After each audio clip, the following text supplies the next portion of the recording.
Dear Piney Grove, I'm Amelia. And I'm Judy. Here are today's announcements. Attention new bus riders.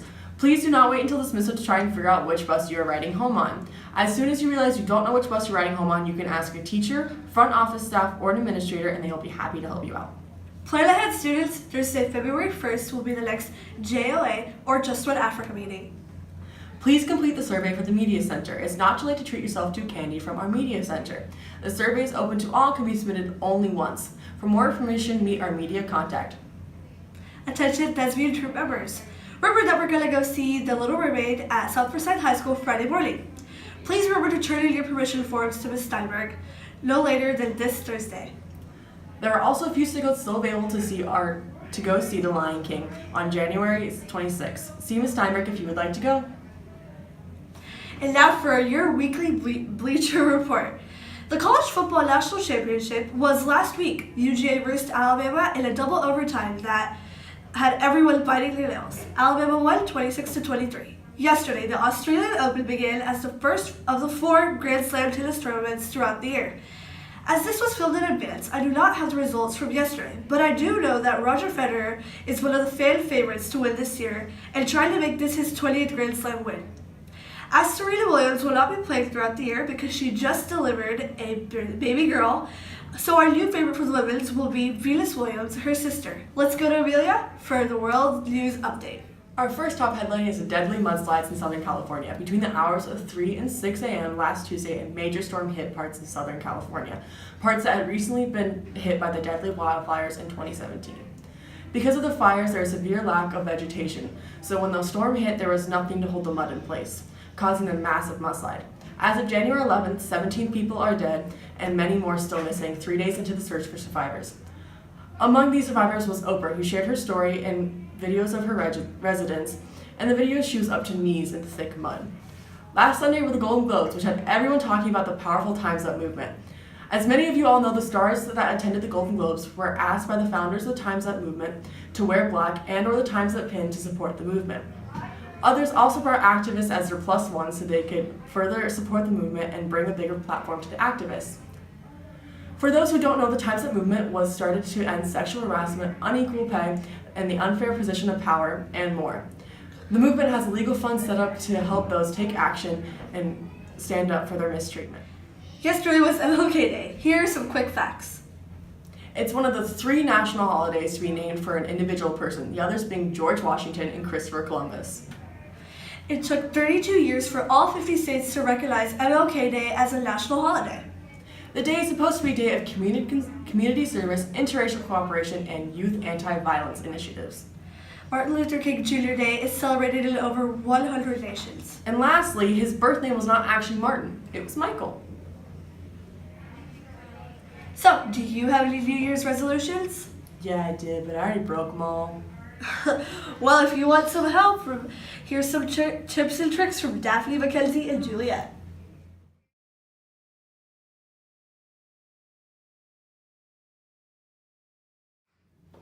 Hello, hello, hello. I'm Daphne. I'm Juliet. And I'm Mackenzie. 5, 4, 3, 2, 1. Happy New Year!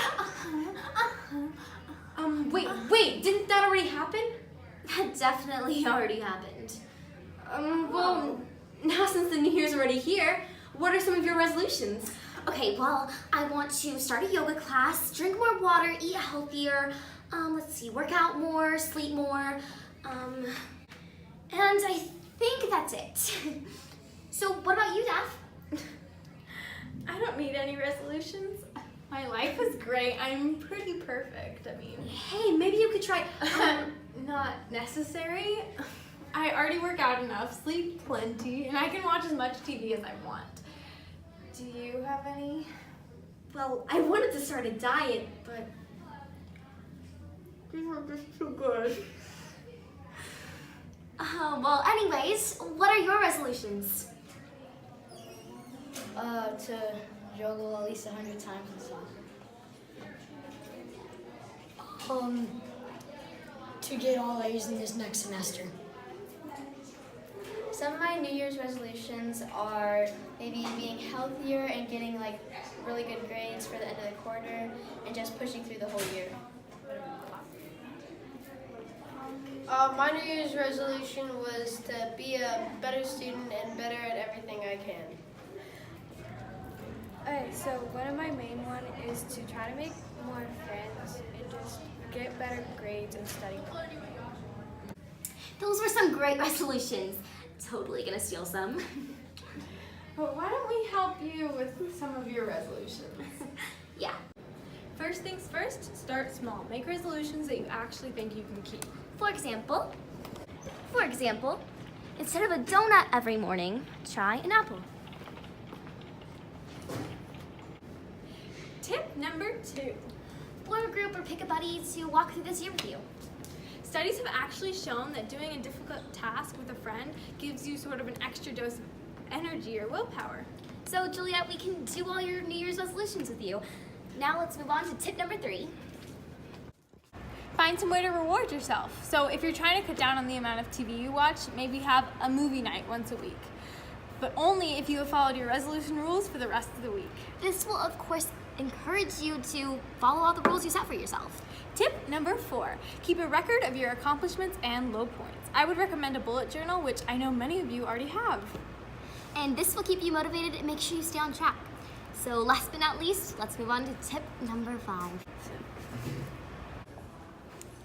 This is more to do with when you're coming up with your resolutions, but try replacing your bad habits with some good habits. Like, instead of watching TV, try reading a book. What are you doing? Nothing. Look, you guys have taught me so much. Why don't I teach you something? Well, I guess one couldn't hurt. Yeah, you know you want one.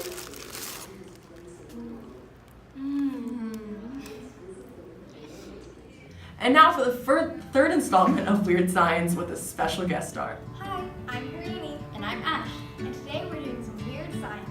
Let's get to it. The first experiment is DIY lump.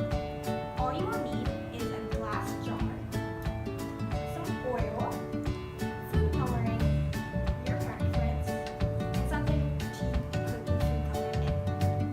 Now, to start, you gotta fill this up with water. The first step is to fill this glass jar with water.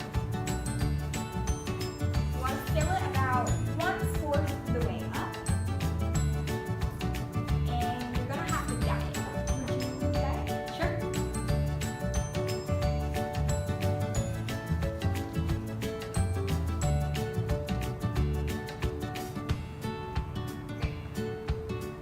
Alright. So we're going to have to add our oil. I have some oil right here.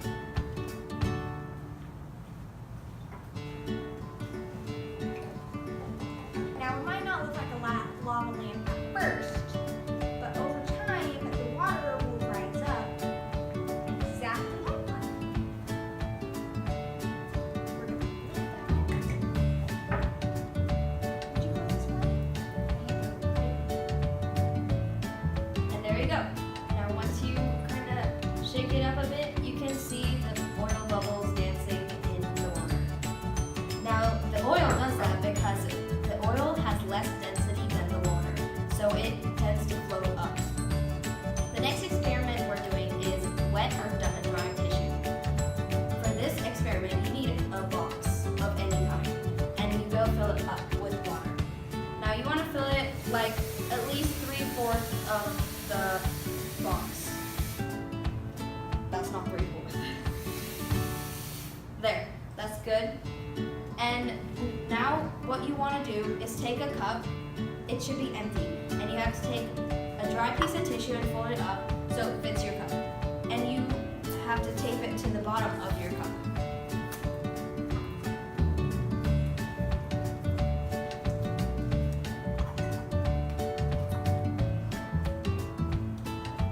Now that it's all taped up, you have to put the cup in the water facing down and push in all the way through. And now, when you take the tissue out of the cup, it's completely dry. It's not wet at all. I mean, it's wet from fingers on. Yeah. That's it for today, folks. I'm Harini. And I'm Ash. And remember, solids, liquids, and gas They all matter. Thanks for watching. I'm Juhi. And I'm Amelia. And from all of us here at Pgtv, have a wonderful We interrupt this program to bring you a special report. Breaking news. A new Pgtv photo challenge has been announced. Indeed, you, yes you, now have the opportunity to win a prize and be featured on an episode of Pgtv by entering the upcoming Pgtv photo challenge. To enter, submit a photo or multiple photos that revolve around this week's theme, the color green. Photos must be emailed to the email address below, pgtvcrew@gmail.com. By Tuesday, January 23rd, winners will be announced and have their photos featured on an upcoming episode of Pgtv. Note that all photos must be school appropriate, but do not have to be taken here at school. Remember, the theme for the photo challenge is the color green, so get creative. Now back to your regularly scheduled program. Wonderful day.